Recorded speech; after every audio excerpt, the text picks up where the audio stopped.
So alam nyo guys, medyo nahihirapan talaga ako kausap sa kanila, yung kasama ko Portuguese.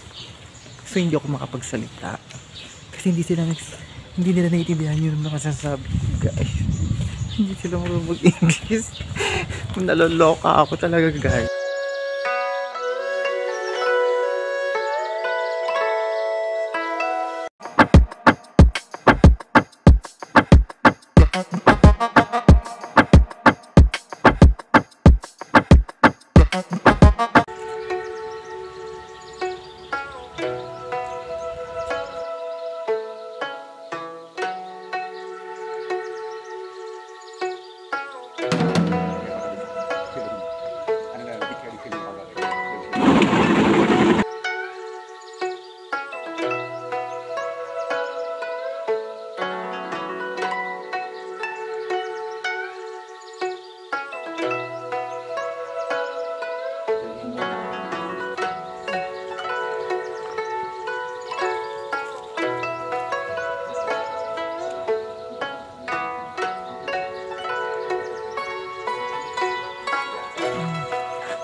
Oh my god. We should swallow this? That's right. You can swallow it? That is alcohol.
So ngayon guys, ang una natin pupuntahan ngayon ay ang EK Penom Temple, na kung saan makikita nyo ang Buddhist temple, Hindu temple, at yung Buddha na isang modernong Buddhist pagoda guys.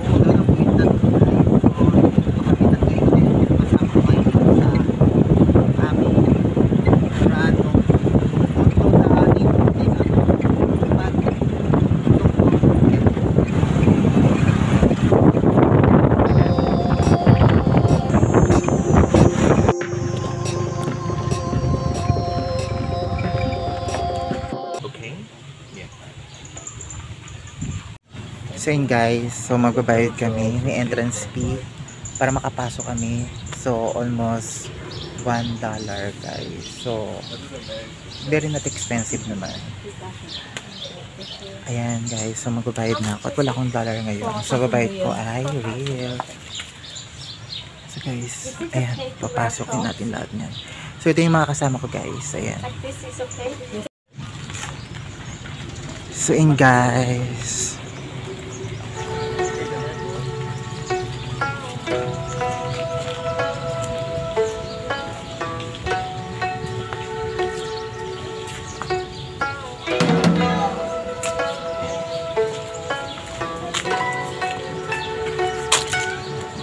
Ano ang problema? Actually, nakapunta na ako dun yun. Unang-unang pinuntahan ko guys. Na temple.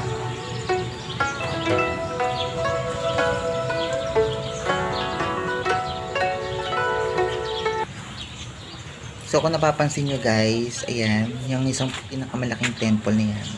So yan yung tinatawag na EK Pinom Temple guys.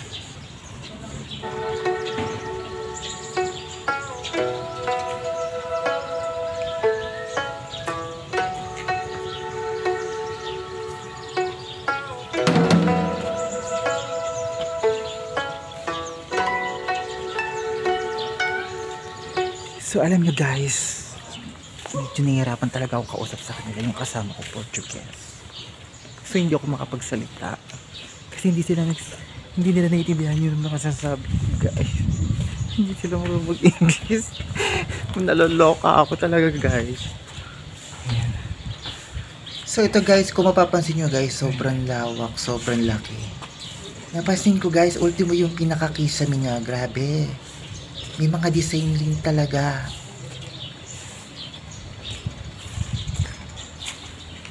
So guys, grabe, nakaka-amaze makakita ng mga ganitong klaseng temple.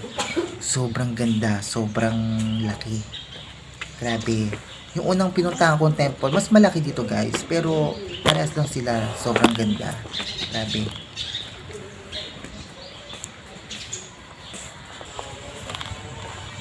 So yun guys. Sobrang nakaka-amaze kasi sobrang ganda. At tanaw na tanaw mo rito guys. Yung, actually parang wala siyang pagkakaiba dun sa pinuntahan ko nung unang nagpunta ko dun sa temple. Parang ganito rin siya. Mas malaki yung napuntahan ko agad nung una. Ayan guys. So tanaw na tanaw na guys. Here, yung pinakamalaking Buddha guys. Ayan. Ayan.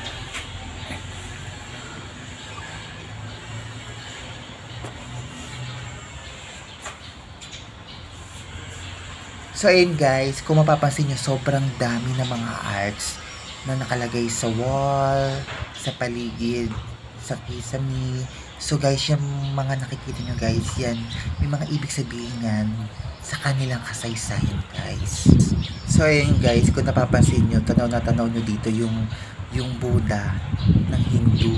Yan guys, so sobrang laki, grabe. Yan yung Ilog Road na nakaupo malapit sa Buddhist Pagoda guys. Yan guys, so yan yung lawak guys. So yun guys, at pupuntahan natin guys at ipapakita ko sa inyo yung gumuho na temple ito guys. So samahan nyo ko guys at puntahan natin. So ito yung guys. So guys, kung napapansin nyo guys, yan ang Wat EK Pinom. So ang Wat EK Pinom ay isang Angkorian temple na matatagpuan sa kaliwang bahagi ng Sangke River. Yan guys, kung napapansin nyo, ayun nasa gilid. Yan yung Sangke River guys. Na maliit na sapa ng Prekdaon Tep sa Ilagang Kanluran.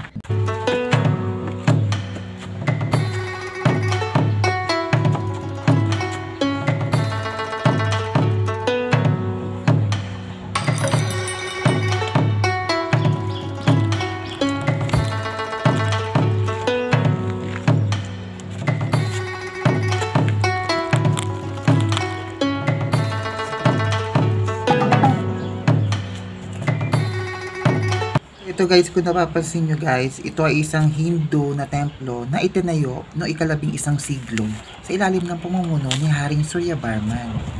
Bagamat bagyang kumuho at ninakawan ito, ay isang sikat na mahusay na inukit ng mga lintel at pediment nito. So ito guys, yung gumuho na templo guys, so noong ika-11 siglo guys, kung mapapansin nyo, yan. Medyo hindi na siya buo guys, pero okay pa rin. Grabe, nakaka-amaze. Actually, nagsusunod na lang talaga ako mag-isa kasi wala ko. Hindi ko sila maintindihan. Mag-isa lang ako rito guys. So ayan.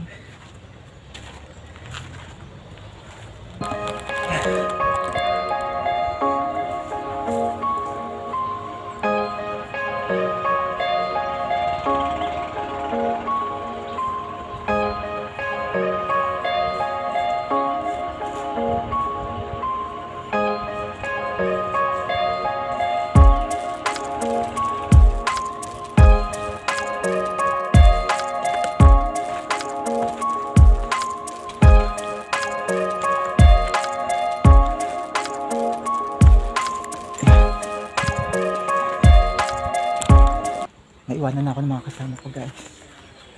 So mag-isa lang ako. So laban to.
Medyo kailangan dahan-dahan na maglakad kasi medyo nakakatakot yung mga rocks nila, ang lalaki. Oh my god, nakakaano sila.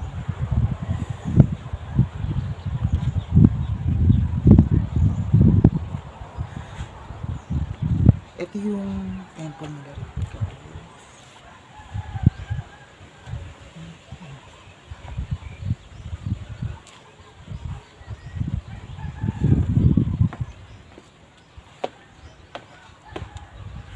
So yun yung kasama ko guys. Actually hindi ko maintindihan.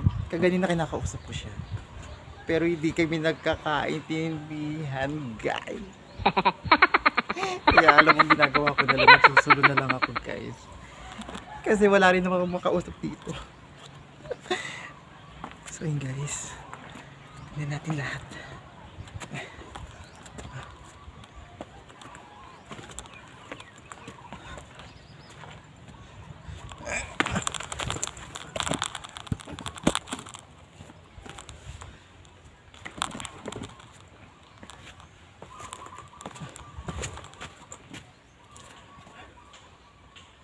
Ayan.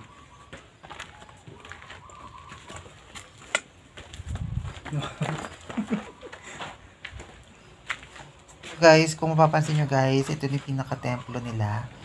So, hindi na siya gaanong buo guys. Konti na lang na naiiwan guys. But, grabe, sobrang ganda pa rin. Talagang makikita nyo talaga yung lawak at saka yung sobrang laki ng templo nila guys.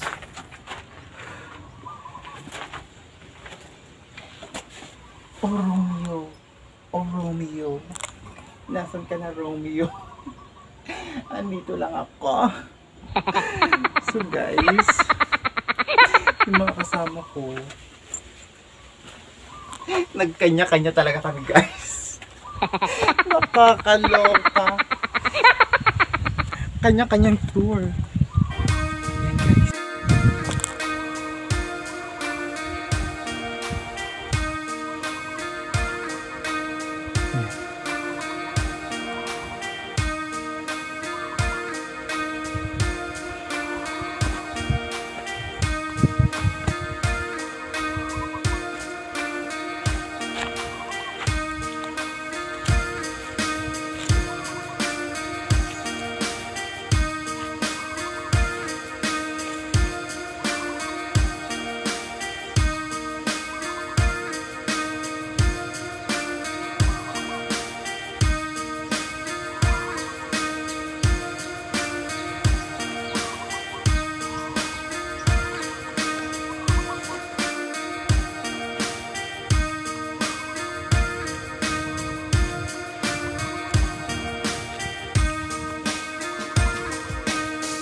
So yun nga guys, actually natatawa talaga ako kaganina.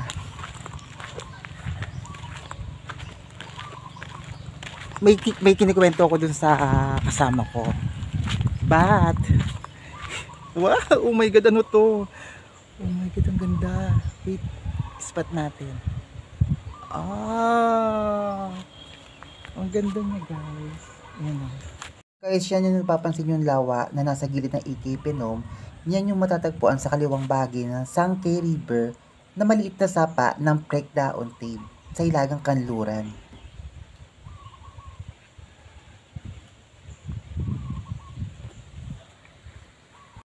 Ayun guys, wait lang. Punta tayo sa kasama natin. Baka sabihin mo siya po tayo nagsusulot, iba. So pupunta na natin siya.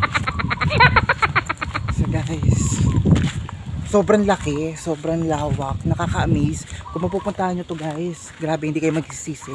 Sulit na sulit, ang entrance nyo is $1.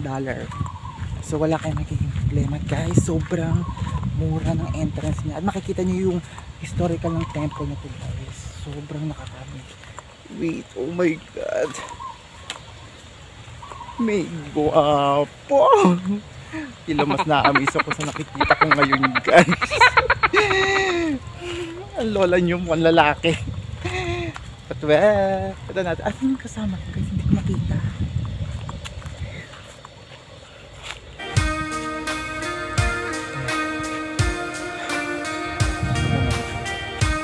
So cute.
Yeah, it's the name of the Buddha, but we call them a different name in English: Siddhartha, Hathakama, and Gotama.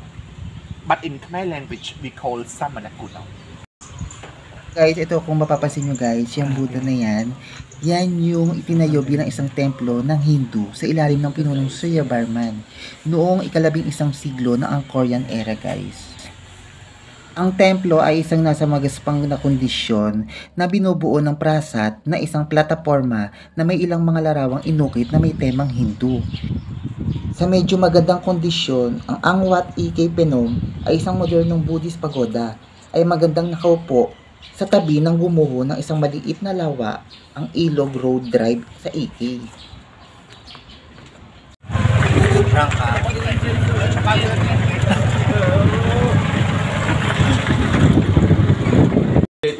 They bought from the rice field from the villager. Just they grill first and then they put in the wine. Yes. 1 month they change the new one. Yes.